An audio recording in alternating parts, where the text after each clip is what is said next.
Hi everyone, welcome to our class. ఈరోజు మనం రాష్ట్ర భాష గద్య భాగ్ సెకండ్ లెసన్ రూపాయ ఎక్స్ప్లెయిన్ చేసుకుందాం. ఈ లెసన్ మీకు పేజ్ నెంబర్ 44లో ఉంది. So let start with it. రూపాయ అనే ఈ లెసన్ని రాసింది పాండే బేచంద్ శర్మ ఉగ్ర. ఉగ్ర అనేది ఆయన పెన్ నేమ్. ఆ పేరుతోనే ఆయన తన రైటింగ్స్ అన్నీ రాశారు.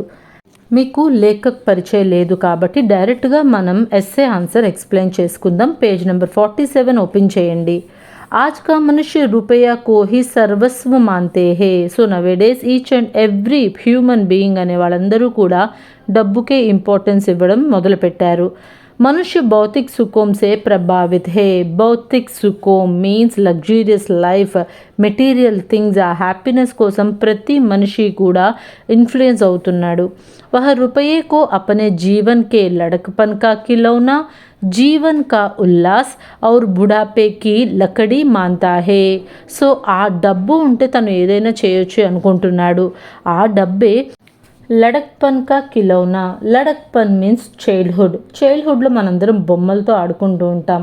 కానీ డబ్బే ఇంపార్టెంట్ అనుకున్నవాడు ఎంతసేపు ఆ డబ్బుతో ఏదో ఒకటి కొనేసి పడేసి అలాగా ఉంటారు. లైఫ్లో డబ్బే ఒక ఆట బొమ్మలాగా. జీవన్ కా ఉల్లాస్, మనకి ఫ్రెండ్స్ ఉంటే హ్యాపీగా ఉంటుంది, ఫ్యామిలీ ఉంటే హ్యాపీగా ఉంటుంది. కానీ కొంతమందికి డబ్బు ఉంటేనే హ్యాపీగా ఉంటుంది. ఔర్ బుఢాపేకి లకడీ. బుఢాపే మీన్స్ ఓల్డ్ ఏజ్. ప్రతి ఒక్కరు కూడా ఓల్డ్ ఏజ్లో ఒక సహారా, ఒక చేతి కర్ర అనేది వాడతారు. కానీ డబ్బున్న వాడికి ఆ డబ్బే ఆ చేతి కర్రగా అవుతుంది. ఆద్మీ రూపాయి కా గులాం బన్ గయా హే. గులాం మీన్స్ స్లేవ్. మనిషి రూపాయికి బానిస అయిపోయాడు. వహ ప్రకృతి కో భీ రూపాయే సే లల్కార్తా హే. సో ప్రకృతిని సైతం ఆ డబ్బులతో అతను వశపరుచుకోవాలనుకుంటున్నాడు. రూపాయా హీ ఆజ్ కే మనుష్య కే లియే ఈశ్వర్, సత్య, శివ్, సుందర్ ఔర్ పరలోక్ బన్ గయా హే. సో డబ్బే అతనికి దేవుడు, అదే ట్రూత్, అదే శివ్, అదే సుందర్. సో ఇవన్నీ కూడా డబ్బుతో ఏదైనా చేయొచ్చు అనే ఒక భ్రమలో అదొక లోకాన్ని క్రియేట్ చేసేసుకుంటున్నాడు మనిషి. पैसों की झंझनाहट में उनको అష్టమ స్వర్ సునాయి పడతా హే. సో ఈ డబ్బులు సంపాదించాలి అనే ఒకే ఆలోచన తప్ప అతనికి ఇంకేమీ ఉండదన్నమాట. ఈశ్వర్ కే బాంతోं के लिए भी रुपया మంగళకరణ్ ఔర్ పుణ్యాచరణ్ బన్ గయా హే. సో ఒక దేవుని దర్శించుకోవాలన్నా, దేవుడి పేరు మీద ఏమన్నా చెయ్యాలన్నా, దేనికైనా సరే డబ్బుకిచ్చే ఇంపార్టెన్సే ఎక్కువైపోయింది. मनुष्य की धारणा है कि पैसे का सहारा लेकर कोई भी पाप कर्म कर सकता है. సో డబ్బుంటే మన దగ్గర మనం ఏదైనా సరే పాపకార్యం చెయ్యొచ్చు అనే ఒక ఇదికి వచ్చేసాడు మనిషి. ఉసే కోయి హిలా నహీ సక్తా. అధికారం, డబ్బు ఉన్నవాడిని ఎవ్వరూ ఏమీ చెయ్యలేరు అని గట్టిగా నమ్ముతాడు. వహ రూపాయే కో హీ సర్వశక్తిమాన్ సమజ్తా హే. రూపాయే అన్నిటికన్నా చాలా పవర్ఫుల్ అని నమ్ముతూ ఉంటాడు. మనుష్య రూపాయేకే వరదాన్ కో ఈశ్వర్ కే వరదాన్ సే శ్రేష్ఠ మాన్తా హే. దేవుడు మనకిచ్చే వరం కన్నా డబ్బుంటేనే మనం ఏదైనా చేయగలం అనుకుని మనుషులు కొంతమంది బతుకుతూ ఉంటారు. पांडे बेचन शर्मा उग्र ने आज के मनुष्य के लालच और లోలుప్తా పర్ ప్రకాష్ డాలా హే. సో మన రైటర్ ఉగ్రజీ ఇప్పుడు ప్రజెంట్ జనరేషన్స్లో కొంతమంది మనుషులు ఎలా ఉన్నారు, వాళ్ళకి డబ్బు మీద ఎంత పిచ్చి ఉంటుంది, దానికోసం వాళ్ళు ఏమైనా ఎలా చేస్తారు అనే దాని మీద మెయిన్గా ఈ లెసన్ రాయడం అనేది జరిగింది. వే కహతే హే కి మనుష్య రూపాయే కే పీఛే మానవతా కో రోక్కర్ పాశవిక్ గుణ్ అపనాతా జా రహా హే. సో ఈ లెసన్ ద్వారా మనిషి రూపాయి వెనకాల ఎలా పరిగెడుతున్నాడు అంటే అతనిలో ఉన్న మానవత్వం అనేది పోయింది. ఒక పశువు లాంటి నేచర్ అతనికి వచ్చేసింది. డబ్బు కోసం ఏదైనా చేసే ఒక దరిద్రమైన స్థితులకి కొంతమంది మనుషులు దిగజారిపోతున్నారు అని ఈ రైటింగ్ ద్వారా మన రైటర్ మనకి చెప్పాలనుకున్నారు. సో ఈ లెసన్లో మీకు 3 షార్ట్ ఆన్సర్స్ ఉన్నాయి. ఫస్ట్ వన్ చూడండి. రూపాయ పాట్కే లేఖక్ కౌన్ హే. ఈ రూపాయ అనే లెసన్ని రాసిన రైటర్ ఎవరు? రూపాయ పాట్కే లేఖక్ శ్రీ పాండే బెచన్ శర్మ ఉగ్ర హే. సో రూపాయ అనే ఈ లెసన్ని రాసింది పాండే బెచన్ శర్మ ఉగ్ర. మనుష్య కిసే జీవన్ కే లడకపన్ కా కిలోనా మాన్తా హే. కొంతమంది మనుషులు లైఫ్లో చైల్డ్హుడ్లో బొమ్మలు అని వేటిల్ని అనుకుంటున్నారు.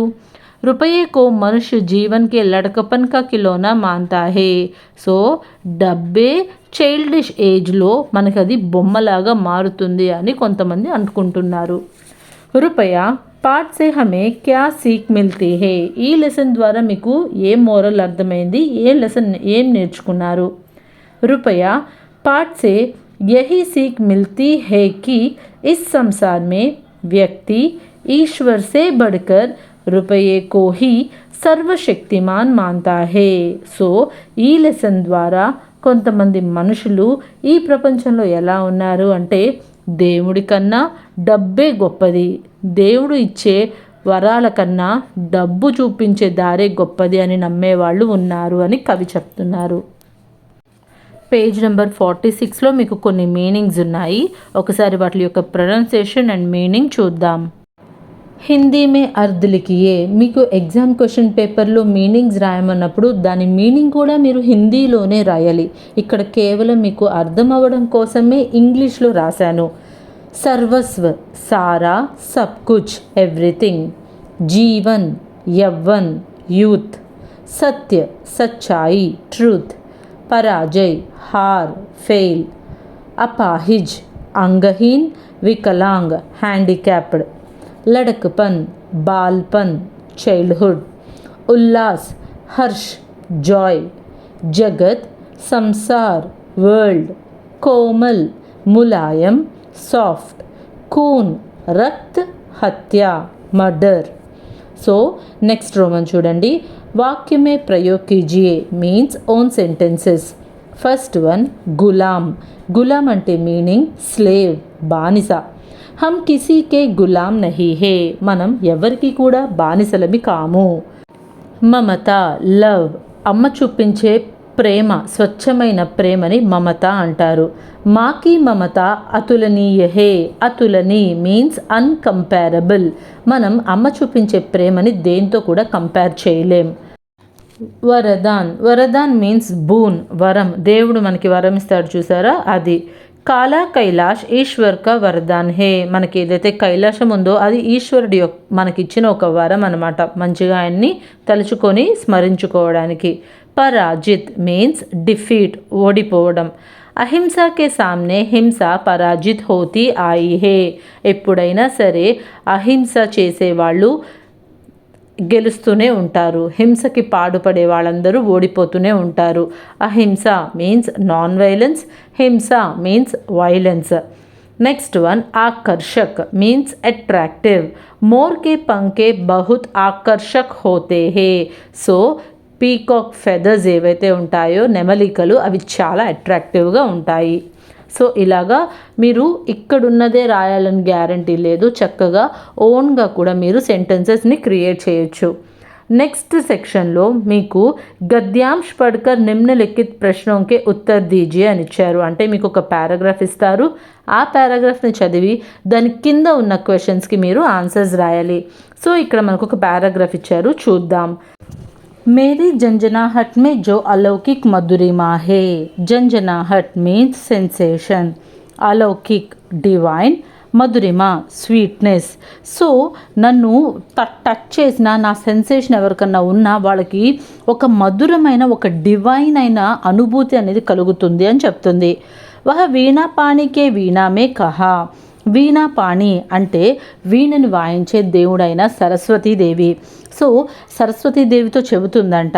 అలాగే భగవాన్ లక్ష్మీపతికే పాంచజన్యుమే కహా. లక్ష్మీపతి అంటే లార్డ్ విష్ణు. పాంచజన్యు అనేది విష్ణుమూర్తి వాయించే శంఖం. ఆ పాంచజన్యుతో కూడా చెప్తుంది. కోకిల కల్కల్ కలాలీమే కహా. కోకిల రాగే కలకల రాగాలు ఏవైతే ఉంటాయో ఆ రాగాలతో పాటు కూడా చెబుతుంది. కామినీకే కోమల్ కంఠమే కహా. ఆడవాళ్ళకుండే అందమైన మధురమైన కంఠంతో కూడా చెబుతుంది. మురళీధర్కి మురళీమే కహా. ఆ శ్రీకృష్ణుడు వాయించే మురళితో సహా చెబుతుంది.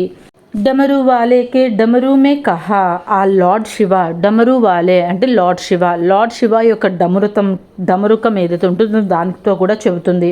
యహా కహా మే సప్త స్వరంకే ఊపర్ అష్టమ స్వరు, ఇంకా ఏమని చెబుతుంది, సప్త స్వరాలు ఏవైతే ఉన్నాయో వాటిని మించిన అష్టమ స్వరాన్ని నేను, పరం మధుర్ హూ, చాలా మధురమైన దాన్ని, మై రూపయా హూ, నేనే రూపాయిని. సో లక్ష్మీదేవి వాయించే వీణ కన్నా, శ్రీకృష్ణుడు వాయించే ఫ్లూట్ కన్నా, లార్డ్ విష్ణు స్పందించే పాంచజన్యు కన్నా, లార్డ్ శివ దగ్గర ఉండే డమరుకం కన్నా, మురళి కన్నా, కోకిల కన్నా, ఆడవాళ్ళ అందమైన గొంతు కన్నా, వీటన్నిటికన్నా మధురంగా ఉండేది ఏంటయ్యా అంటే ఈ ప్రపంచంలో డబ్బు అని అంటుంది. డబ్బు చూసారా తనని తాను ఎంత గ్రేట్గా చెప్పుకుంటుందో. సో దీని రిలేటెడ్గా మీకు కింద 3 క్వశ్చన్స్ ఇచ్చారు, అవి చూడండి. రూపాయికి జంజనాహట్ మే క్యా హే, రూపాయికి జంజనాహట్ మే अलौकिक మాధురిమా హే, రూపాయ అపనేకో క్యా కహతే హే, రూపాయి దాన్ని ఏమని చెప్పుకుంటుంది, రూపాయ అపనేకో అష్టమ స్వర కహతే హే, సప్త స్వరాలు కాకుండా నేను అష్టమ స్వరాన్ని అని చెబుతుంది. రూపాయే మే జో మధురిమా హే వహ కహా కహా నహీ మిల్తా, డబ్బులో ఉండే మధురిమ ఎక్కడెక్కడ ఉండదు అని రూపాయి చెబుతుంది. రూపాయ మే జో మధురిమా హే वह वीणा पानी की वीणा में, पांचजन्यों के शंख में, कोकिला की आवाज़ में, मधुर मुरलीधर की मुरली में और डमरू में नहीं मिलती पाता. సో వీటేటిల్లో కూడా లేనంత స్వీట్నెస్ డబ్బు తనలో తాను ఉందని నిరూపించుకుంటుంది. డబ్బుకి లోకం దాసోహం అనేది ఒక ఇడియం.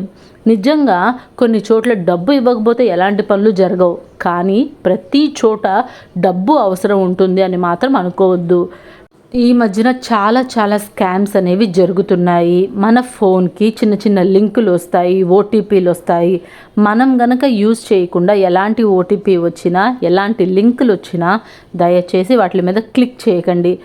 ముఖ్యంగా పిల్లలకి చెబుతున్నా, మమ్మీ ఫోన్, డాడీ ఫోన్ మీ చేతిలో ఉంటాయి. ఏవైనా సరే ఒక లింకులు కానీ లేదా ఓటీపీస్ కానీ వచ్చినా అవి వేరే వాళ్ళతో షేర్ చేయడం కానీ, దాని మీద క్లిక్ చేయడం కానీ చేస్తే మీ మమ్మీ ఫోన్ కానీ డాడీ ఫోన్ కానీ హ్యాక్ అయిపోతుంది.